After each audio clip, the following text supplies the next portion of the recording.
Epping. And I'm Emma Boyce. And we are here at Rose Park Elementary to interview the principal and a behavior specialist to see why they're here, why they're doing what they're doing, and why they're interested in teaching the next generation of students. So my name is Miska Reinsberger, and I serve as principal at Rose Park as well as at Forest School, which plays into some of all of this. And you are? I'm Candace, and I'm the school social worker / behavior interventionist. So, do you guys want to tell us about how you got into education? Absolutely. I got into education probably, I bet it has something to do with my birth order. It's probably a little bit of nature nurture. I love people and their stories. I'm grateful anytime I can be part of a person's journey and story. It brings life to me. And being in the world of education, be it as teacher, coach, administrator, gives me the opportunity to live life hopefully helping to progress people, big people, small people. That's what, for me, gives life. I got into education because I really wanted to work with kids. So I thought I was actually going to be a high school counselor going into college, and then I realized high schoolers scare me. So I decided to work with little kids, and then I really fell in love with the area of behavior, progress, and change. And we're so glad you did. And where did you go to college, both of you? Hope. Calvin. Who's the favorite? Right answer. Go Knights. And then U of M for grad school. Okay. Oh, in Grand Valley for grad school. Awesome. How did you know you wanted to be in education when you were in school? Like, what made that choice for you? I think you kind of went into that, but I can start. Okay, yeah. Well, I always had this idea that once I got into social work and learned more about what I could do with it, school always appealed to me because my mom works at a school, not as a school social worker, but as kind of an administrator. So I got to hear all of her stories. But then after graduating, I went into the foster care world, focusing on behavior intervention, and that was also during the pandemic. So all of that stuff really made that job very difficult because I only got to see the kids I work with once a week, and the families once a week. So I didn't have much say or control in the change that I knew could happen.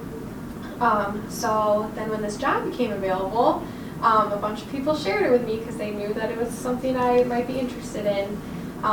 And working in a school, I think, is definitely my place because I get to see the kids and form really good relationships with them, and then really be involved in the behavior progress process. And that's something that's very unique to a school. You don't get that everywhere. If you would have asked me when I was a senior, what are you going to be when you grow up in high school, I would have said, I want to be a teacher. And then as I started getting my core credits, I was like, ooh, I want to be a graphic designer.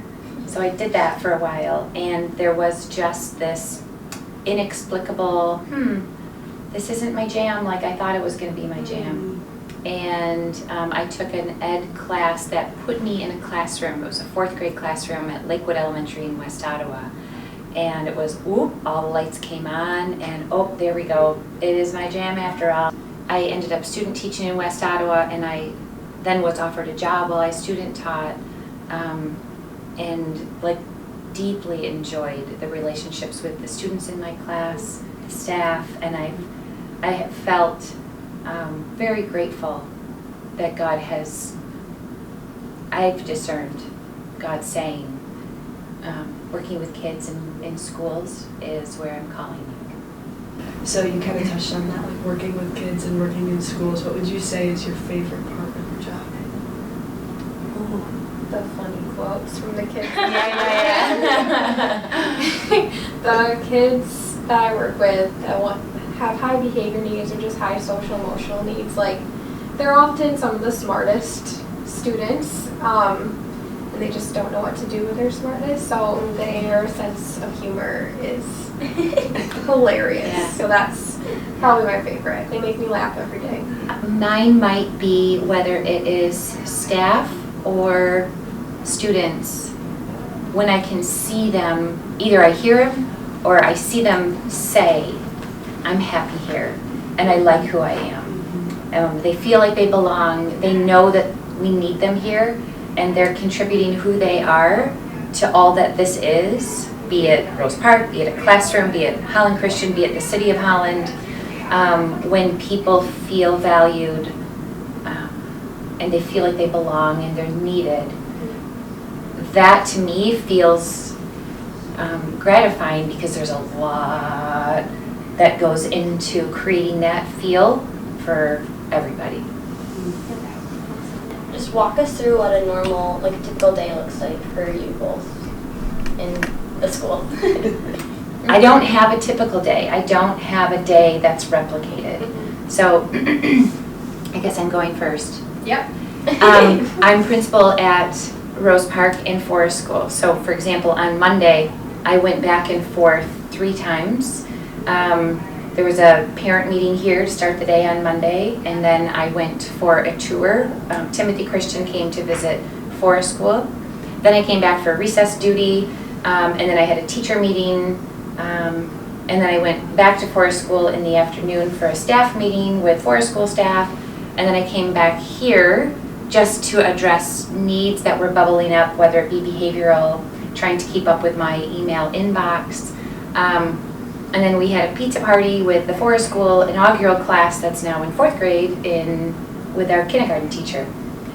That would be just kind of typical. It's very unusual for me to get to stay in either school for the day, and there's pros and cons to that.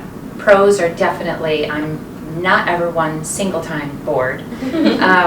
Cons are sometimes it's a juggling game to try to keep all the balls on the table and make sure that nobody feels underlooked.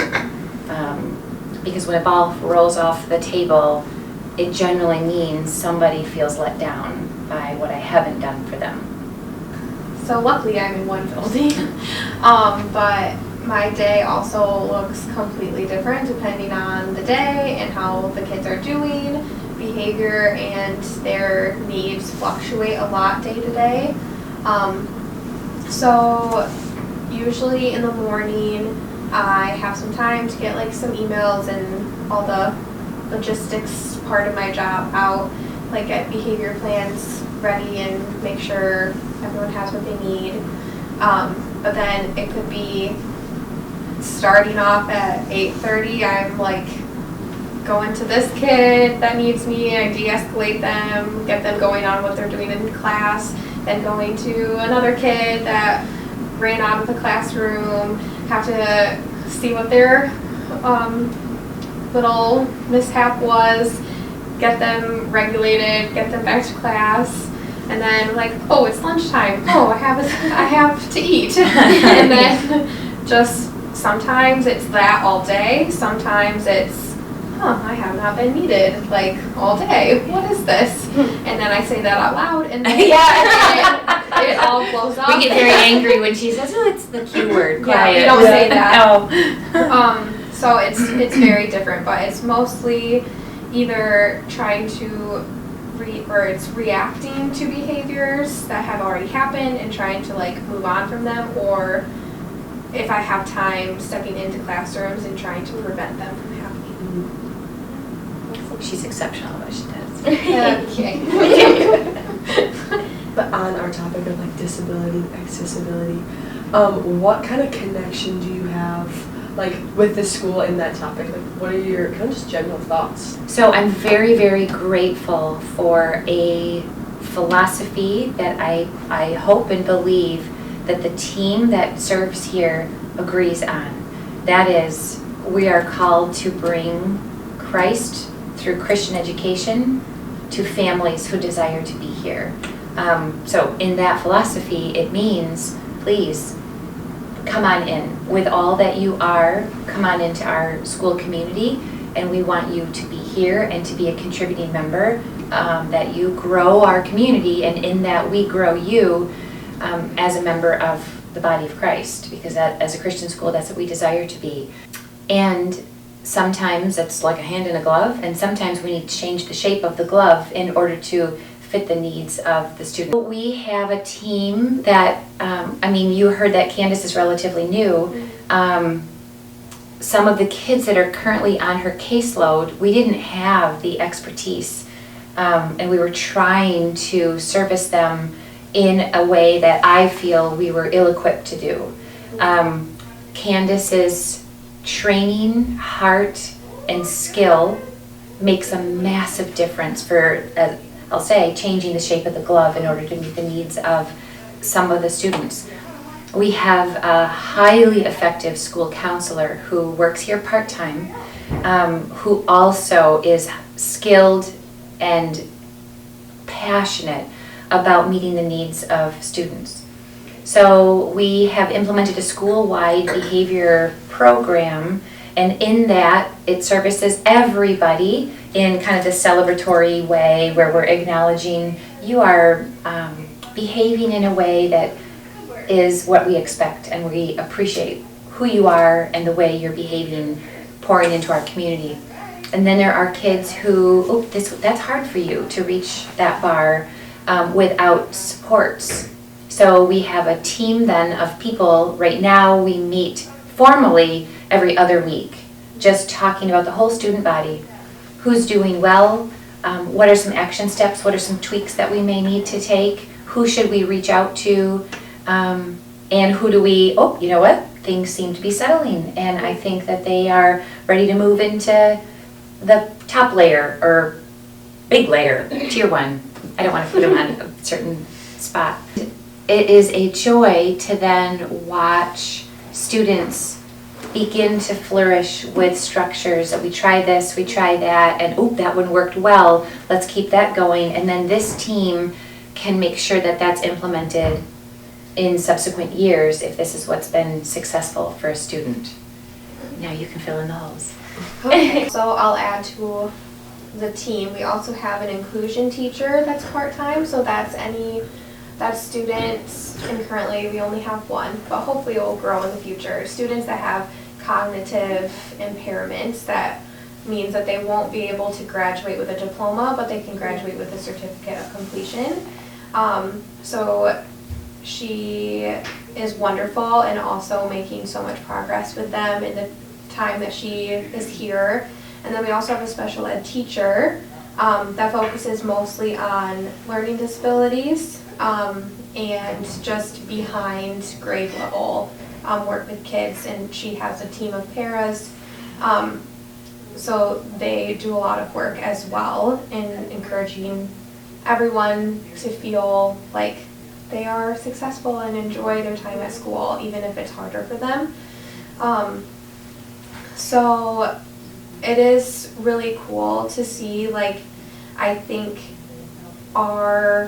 we are making a lot of progress in accepting kids that are from a bunch of different backgrounds or that have different needs. And sometimes it feels like it's a slow progress. Sometimes it's like, whoa, we're doing so good. But that part has been really cool to see, because every school has to go through that. And it is very rewarding when you see students that in any other part of the community wouldn't necessarily feel loved and accepted, find their place here. That's one of the most rewarding things. Awesome. What adjustments, I guess, specifically this year have you made for students that you have with disabilities that need accessibility? What are the specific adjustments that you've made? Well, thinking 3rd grade. Oh, sure. That would be a case example of, we had a plan in place for a child at the beginning of the year, and we're very excited thinking we nailed it and the year will be great 180 times over. And we noticed there was a differing in expectations from the classroom behavior to what a lot of different people on the team were wanting to hold the child accountable to, and then different ideas for supports in order to reach that expectation. So we began then to try to find a way to get the team together once a week, just to have kind of a touch point and make sure that we were collaborating well and dialoguing healthily and trying to stay on the same page for that student. And then even then we noticed, boy, we still are, there's dissonance from time to time on the team. Well-intended, hearts in the right place, just differing in expectation and accountability, what the supports would look like, timelines. And so just as recently as this week, on Monday, we had a sub come into the building to relieve the teacher rather than it adding on to the already full workload of a teacher. A sub came in and then we sat in here and we, with the help of the district social worker, drew out the plan. We kind of started from scratch to do this again, trying to ultimately create a plan that's appropriate for the child, that everybody has agreed on, and in getting to that plan, having a cohesive team where everybody feels valued, heard, and then agrees with buy-in to that plan. So that would be one example of just constantly learning, listening, tweaking, or starting over. Yeah, and that's a student with autism. So I think that is what makes that one a little bit more tricky, because everyone has a different level of understanding of autism and like what we can expect day to day. So yeah, that one is probably like the most specific example. But other like resources, I would say, is like we have noise canceling headphones for kids that like it's just too noisy in the classroom or in chapel. We have fidgets that they can use, hopefully appropriately. Tools, not toys, but if that helps them focus. Wiggle seats are really helpful. A type of beanbag chair that helps kids that bodies feel like they're all over the place. They can feel where their body is, which helps them be calm and learn. So those types of things just for the general education population too. Like with this coming out of a pandemic, I think that's definitely affected the development of kids. We're just seeing a little bit more dysregulation, I think, than previously, and trying to get kids caught up developmentally. So that causes us, we have to be resourceful and think of like what each student needs to be successful. Yeah. What are some things that you have learned from both like your colleagues and the other teachers and like you said, like paras in the building, and kind of from your students? Like obviously you probably learn a lot during the day while teaching a lot during the day. What are some of the things that you've learned? People intend for good. Intentions are often good, be it of a student, of a staff member. A disposition of presuming positive intentions can be disarming, and it helps immediately respond with empathy and curiosity. And I hope if we offer that to each other, presuming positive intentions, it takes a restorative approach to a conflict as opposed to a judgmental approach. Because when you live with people, students, staff, you're going to have conflicts. So it's not like we're not an excellent school because we never have a conflict. My hope would be that we learn how to walk through conflicts in an effective way so that we can be an excellent school for kids. So I think that's probably what is one of the things that I'm learning. That's a happy sound. Yeah. Yeah, I would say two things that I am just seeing, like I've learned it in school, but then when you see it actually come to play, like they go together, is that kids do well when they can. So just the idea that kids don't wake up in the morning and say, I'm going to be a horrible person today. Like, no one makes that choice. There's a reason. Oh, this is the second thing that goes together. There's a reason for behaviors, or there's a reason why they can't do that math sheet that day. Sometimes finding that reason is easier than others. Sometimes we'll never know why a student is having a bad day. But when you can figure out like the root cause of like, I wonder if you're nervous for the dentist today, or I wonder if you're having a conflict with your friend again. Like, finding those things and be able to name them and talk through them often really helps kids. And just assuming good intentions from them is a huge, important part to the work that we do with inclusion and accessibility. Awesome. Well, thank you guys so much. That was for a great this. final Yeah, statement. You did so well.